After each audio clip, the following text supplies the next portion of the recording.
খালেদের দুর্দান্ত বলে বোল্ড হয়ে প্যাভিলিয়নের দিকে হাঁটা দিলেন জিম্বাবুয়ে এ দলের ব্যাটার, কিন্তু সেই মুহূর্তেই আম্পায়ারের নো বল কল।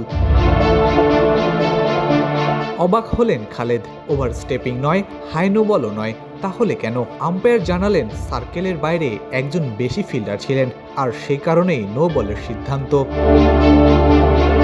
মানতে পারছিলেন না খালেদ। অবাক হলেন উইকেট রক্ষক জাকের আলী, অধিনায়ক জাকির হাসানও। স্লিপে দাঁড়িয়ে বেশ খানিকক্ষণ ক্ষোভ উগরে দিলেন অধিনায়ক। খালেদের কষ্টার্জিত উইকেট হাতের মুঠো থেকে বেরিয়ে গেল এক অদৃশ্য নিয়মের ফাঁদে।